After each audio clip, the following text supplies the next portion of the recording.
Maayong adlaw kaninyong tanan nga nagpaminaw karon, ning tulumanon kini ang akong suliran. Ilabi na kaninyo Dr. Rene Obra ug Attorney Elaine Bathan. Ingon man sa mga artista nga maghatag og kinabuhi ning akong suwat suliran. Ako si Jasmine, 30 anyos, taga San Roque, Talisay City, Cebu. Punto medikal kining akong suliran. Kabahin kini sa akong gipamati. Kawa na ko masabti kung nganong murag wa siya klaro nga diagnosis. Aron inyong hisabtan, ingon ni inyang mga panghitabo.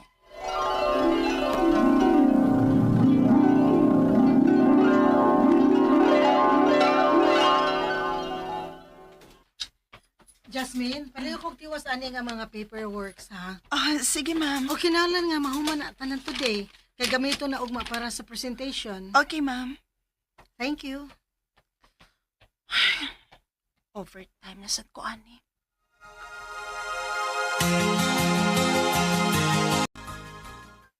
Sayo hagod ni mo ni Matanak. Iba alas 3 na mas kadlaon ka natog? O pa, ako manggihuman ang tanan akong trabahoon ko. Na kinahinay lang ito si mong kaugalingon. Nahibaw ba ka nga lawas lang atong puhunan, ha? O pa.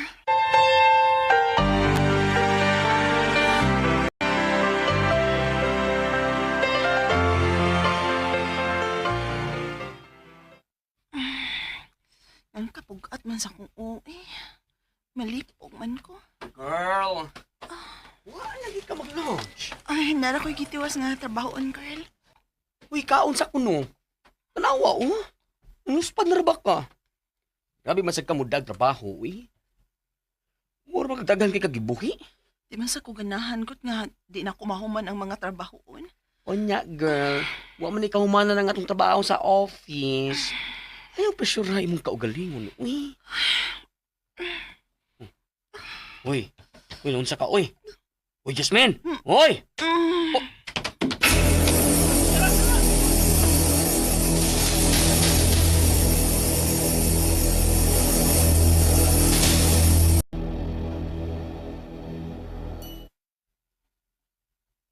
Nak, ayaw kay ipapauli kasi inyong supervisor.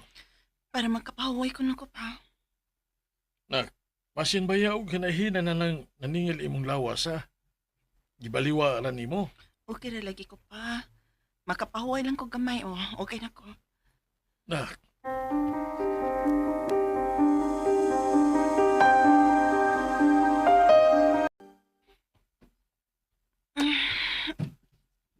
Ay, kasakit sa kunti yan. Pa! oh, Pa! oh, nak, naon siya ka? Sakit nga Tama. kunti yan.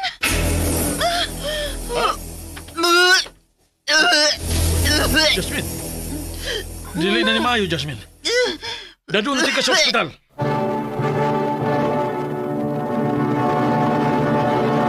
Recorded by X Thunder Gaming.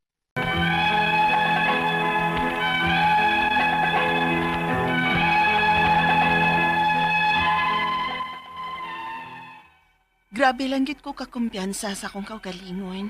Bisan og nana ko gipamati, nagtuo ko nga mawara siya kung makapahuway nako.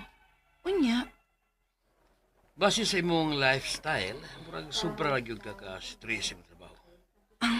marag mausad na duda na ko, Dok. Ma-pressure manggod ko, Dok. Uy, magsige ko gunahon na sa akong trabaho. Hinungdan nga, di na po ko makatug dayon. Magsige kog overthink kung wabay palpak sa akong trabaho. O baka, basig na yung mga trabahoon ba nga nalimtan ako. Mga bisan og nagpahuway ang akong lawas. Ang akong utok nagsige paghihapog hunahuna sa akong trabaho. Sa ato pa, anxious ka pirmi. O, Dok. Mas mayog mo doon kag psychiatrist aron ma-overcome na nimo ang imong anxiety. O matuduan ka kung saan nimo pag-control ang imong gibati. Okay, Doc.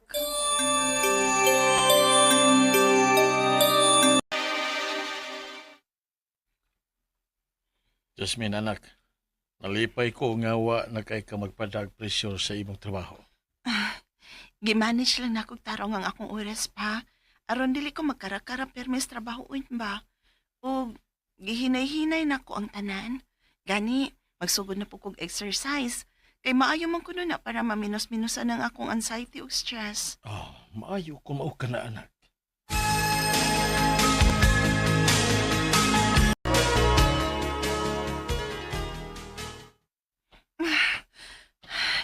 May gani kay nindot kay ang panahon ron.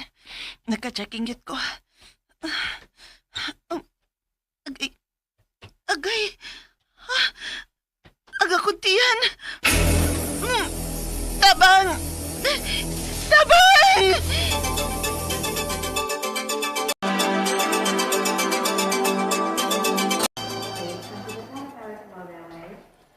Unsay problema sa kong anak, Dok? Dili kami makahataw og diagnosis nimo. Pero based sa imong mga symptoms, posible nga doon na kay gastrointestinal problem. Unsa? Sa ato pa, dili din ni simple ra nga stress ug anxiety ang akong gibati, Dok. Ang mental stress o anxiety man gud, posible nga makakos og digestive issues.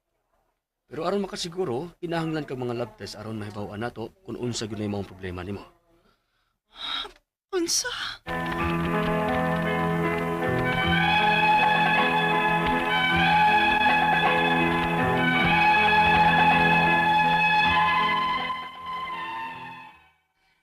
Dito na ko ma-realize nga dili gyud ay kakumpiyansahan ang stress. Ug ako rang giabusaran ng akong lawas. Hinungdan sa akong mga gipamati karon. Ang akong mga pangutana mao kining mosunod. Unang pangutana, nagyoy mga higayon nga dili na ko malikayan nga grabe nga akong pag-overthink ilabi na bahin sa akong trabaho.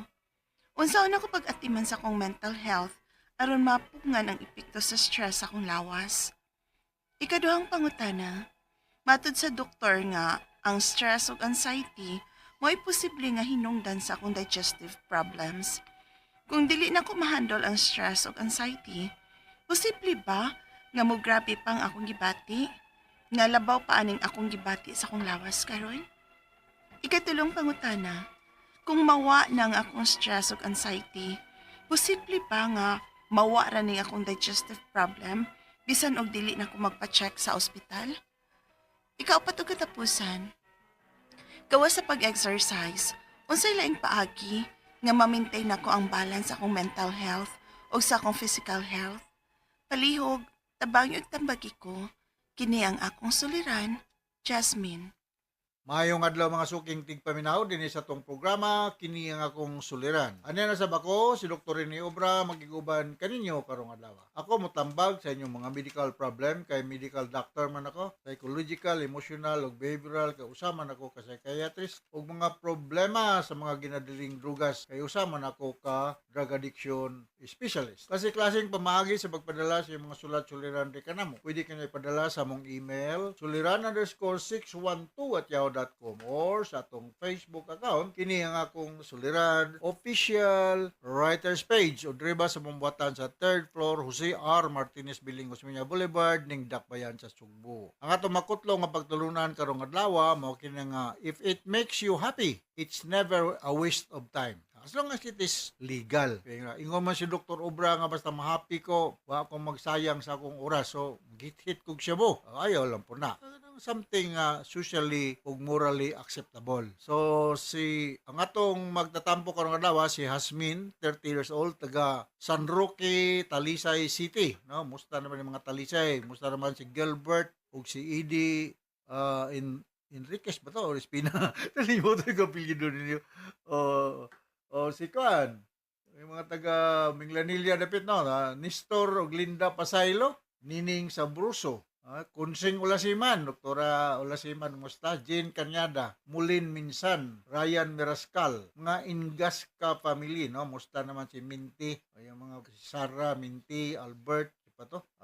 Limot na ko si mga Sanchez family sa Tubod, Minglanilla, Cebu, si Chini Jane o si Arlie Rene, Edie Espina o Gilbert Espina sa Dumlog, Talisay, no? Si Roger Aligarbes o si Nora Husayan sa Talisay. Ako ni mga kauban sa Lions. Kauban ako ni sa Lions. Inaot nga dili ko ninyo tawgon og honorable kay dili maayo. Murag insulto, murag sarcastic. Ayaw kong tawag honorable Okay, so going back to our sender, si Hasmin, punto medikal ang problema ni Hasmin. Ha? Unang pangutana, naagay mga higayon nga dili nako malikayan nga grabe ang akong pag-overthink. Labi na basin sa akong trabaho. Saon nako pag-atiman ang akong mental health aron nga ugnan ang epekto sa stress sa akong lawas. Bago lang ko nag-lecture aning burnout syndrome, Hasmin, no? Kaya manggod, overwork ka, kay kinabuli ka, grabe ang demand sa imong multitasking ka ba, overwork, no? Daghang kay kag mga assignment. Dili ka physically, mentally condition mo nang resulta sa burnout syndrome. I'm not sure if I can still remember. Republic Act 11036, no? Republic Act 11036 na tong 2018 ni siya na enacted into law. Nga atong balaod ni sa Pilipinas naga-sugyot o naga-require sa tanan nga mga company, private nga companies nga incorporate ang mental health issue ngadto sa mga empleyado sa workplace, no? Kay unsaon man pagka-productive sa mga empleyado kung sila dili happy sa ilang workplace, kung sila naga-develop og kining gitawag nga burnout syndrome. Daghan sila gipamati sa lawas kay dili siya kontento sa iyang trabaho. Kaduhang pangutana, matud sa doktor nga na-stress o anxiety mo possible nga inungdan sa akong digestive problem. Kung dili na ako ma-handle ang stress o anxiety, posible nga mo grabe pa ang akong gibati, nga labaw pa aning gibati nang sa akong lawas karon. So, stress, anxiety, burnout syndrome, guhan in hand, so may mga mga simptoma, mga psychosomatic symptoms, laban ng ulo, ng kay digestive problem, nga weak ang imong lawas, dali ka kapuyon, hanguson ka, sugmupitik ang imong kasing-kasing, panington ka bugnaw, low ang imong focus, imong memory, so daghan you are more prone to commit gross mistakes in your workplace, irritable ka or emotionally labile. So manay mga mahitabo sa mga empleyado nga nagdevelop anong gitawag na tog stress due to burnout syndrome. Balikon ako, naani siya alibyo. Advising the person to go on vacation is not advisable. Kay kung ang focus or ang diagnosis depression or stress, pagbalik na burnout ang problema, magbakasyon ka. Sila lang po kagunahuna ay nagbalik na ko sa trabaho na gihapon tong akong supervisor nga isog kayo, sigahan lang ko pangitag sayo. So mo na may tabo. So kinahanglan mo konsulta mo og healthcare worker, healthcare professional, mental health care workers para mahatagan mo og sakto nga tambal og counseling, no? Sunod nga pangutana, kung mawala na ang akong stress o nga anxiety, posible ba nga mawala ring akong digestive problem bisan og dili nako magpa-check up sa ospital? Ako nang ginaingon, kung stress, anxious ka, na kay burnout syndrome, multiple signs and symptoms may tabo. Dili lang gastrointestinal, kundi daghan pa, no? So, mura kag nag-bloating ang imong tiyan, wag nagbutod, mura kag nag-LBM, di ka kasabot. So, magdaguok because of stress. Mungadto ka sa CR, wa man pud ka nag-loose bowel movement, pero uncomfortable gyud ang imong paminaw sa imong tiyan, usanas mga simptomas sa stress, kining anxiety, ug mahalingin na akong ibalik-balik og ingon burnout syndrome. Ani tambal, dool og usa ka doktor, preferably usa ka psychiatrist, no? Naa mamustalisay, no? Bay dako kayo dihang South of Cebu Medical Center. Ingna lang Dr. Agos, ingna nga refer me doc ni Dr. Obra, no? Any doctor can prescribe anti-anxiety medication, not necessarily psychiatrist, no? Kaya ako psychiatrist man ko, pero mangupira man ko, minor surgery.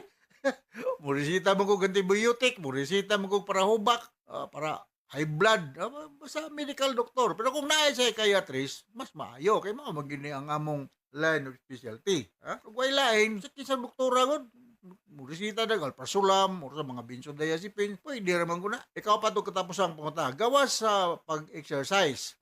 Kung sa laing pamaagi nga ma-maintain ako ang balance sa akong mental health o sa akong physical health. You must find a way nga ma-deviated ang imong mind sa something positive. Then you breathe slow deep breathing, you do slow deep breathing, proper diet, exercise, kanang kaya lang, dili kayo extraneous. And you talk to people nga katong giingon ako sa mga kadaghan, mayo man maayo maminaw, dili judgmental, dili siya maritis nga musabot sa imong kahimtang. Preferably mas magulang sa imo in terms of age and educational attainment. Kanang mo empathize, namang mubati sa imong unsa asang imong kahimtang nahimutang karon. So dili nang mga tao nga mga chismoso, mga maritis. So mga na then consult you seek professional help. Alright, so now nakasabot ka sa kung explicar ni mong husband diya sa San Roque, Talisay, no? Sige ba kung gana na yung lugar? Sa Dawis, musta na may mga Impasis family diya sa Dawis. Mga kong silingan, no? Kaya nabay ako'y duha ka punuang saging diya. Inautotag magka-timing ko anong mumoy, no? Ang saging diya one hako, makatilaw po ko ng akong saging diya gamay. Alright, so ngadto ni Hasmin o ngadto sa libuan millions nga naminaw sa itong programa kini nga akong suliran. Once again, ako si Dr. Rene Obra. Thank you very much sa makanunayon pagpaminaw nyo sa itong mga RMN program with Atty. Eileen Batahan sa legal nga mga problema. So from all of us here sa Radio Mindanao Network Production Center, radio mo nationwide tatakaraman. Daghang salamat o maayong